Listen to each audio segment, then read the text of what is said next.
The Joe Rogan Experience. But I was going to bring up, have you seen the new The Batman? Yes. Well, how do you feel? I loved it. You did? You hated it? I hated it. Tell me why. Okay. First of all, he's total limp dick. Like, he doesn't even bang fucking Zoe Kravitz at the end, who's like the hot ass. He kissed her at least. Did they French? Did he French her?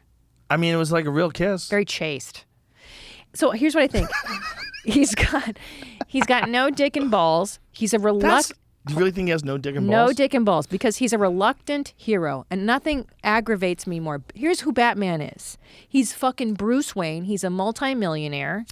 He enjoys being Batman. He enjoys his cars. He enjoys being the powerful hero. He puts on the suit. I'm Batman. Remember fucking Vicky Vale and the guy, who's the Beetlejuice when Beetlejuice was Batman? Yeah, Michael Keaton. Michael Keaton crushed it, and he crushed puss, and he was a virile male. This Batman is like, oh, I've got fucking feelings. His hair is in his eye, and like, what are you doing? Wipe your pussy and go be a hero. Wow. Same with Spider-Man. Did you see that horse shit? You didn't like Spider-Man either? They're all fucking crying the whole time. I loved it. Why are they crying? There's multiverse. There's multiple Spider-Mans. And they're all fucking having their periods at the same time. I don't want to see it. Show me men. I want my heroes. You like the Hulk? I love the Hulk. Yeah. Because that's the dichotomy of human nature. That's Jekyll and Hyde. It's a very traditional story. I love the Hulk, his big green Hulk cock. I love him. Yeah. Look at him. Now, this is Michael Keaton. I liked him. You know who I loved? The Christian Bale. Christian Bale was the best Batman. That was the best one. He was pretty good. I liked Robert Pattinson as Batman. So tell me, I thought it was good. I love Robert Pattinson as the vampire. It's he was great in that too. I loved It's him. suspension of disbelief. You know, like you have this. You're watching a goofy ass movie about a weird fake world, you know, where a guy can like fucking shoot a grappling hook to the top of a building and it pulls him up.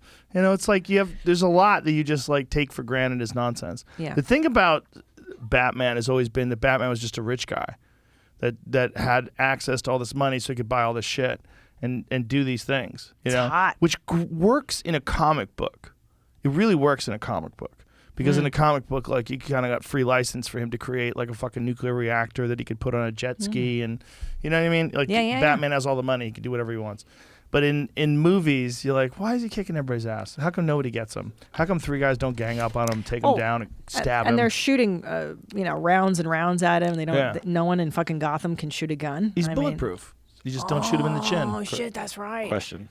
So ahead. Batman could have been he could have been Iron Man, but he chose not to be, because that's all Iron Man is. That's a very good point. That's right? a good point. Very good point. I don't think Batman is quite as smart as Iron Man. He doesn't have the heart thing, which keeps a big yeah, thing, but but Iron the Man money. is smarter. Tony Stark is like a legit, like, super genius. And he Batman's gets just rich. laid. He hired people to make it, I Yeah, guess. but Tony Stark is a guy who became rich. What do you want? I want water. Oh, that's water in there. Tony Stark is a guy who became rich because he was brilliant. I like that. The Batman guy, he's just rich. Yeah, inherited. Yeah, he got it from his parents. Right. But Bruce also, Wayne is not like a brilliant. He's not a super genius. That's a good point. That's the most important. But here's the deal. So I have a very hard time feeling bad for rich characters. Like, I'm an orphan. Well, who cares? We all are, okay? A lot of us had shitty parents. So you've got millions of dollars. Go have fun. Right. Go have fun with this Batman. I found him to be very just fey and like, But no one was having fun in the whole movie. The whole movie was my mom died, everyone's dead, cokes everywhere. That's what the I'm whole saying. movie, but the whole movie was dark. Yeah, it's a fucking bummer, man. I don't want to be bummed out. I want fun. Show me some life. Who's your favorite like superhero character in films? That's such a good fucking question. I don't like Superman because he's too American Pie. I like a little darkness. My favorite's Blade. Go ahead. Blade. Can you bring up Blade? I'm not Blade. even sure Wesley I've seen Snipes. this. Yeah, he's dope. He killed vampires. I like vampires. I'm 100% on his side. Okay. Plus, he's a daywalker. He's part vampire. How does this work? So how does this work? His mother was bit while he was in the womb. So how did he can walk during the Yes, day? he can walk during the day, but he's got vampire powers. But they have to keep giving him injections of blood I like because that. he wants to kill people and eat them, but he doesn't because he's a good guy, and he knows karate. Dude, I can see all of this lining up for you. Yeah, it's my 100% favorite. I like of all that, those dude. Things. Yeah. Wesley Snipes was fucking badass as Blade too. It's perfect because I was a fan of Blade, the comic book, where he had teak weapons. He used a really hard wood because vampires, you got to put a stake through their heart. Yeah. So he had teak stakes that he carried with him.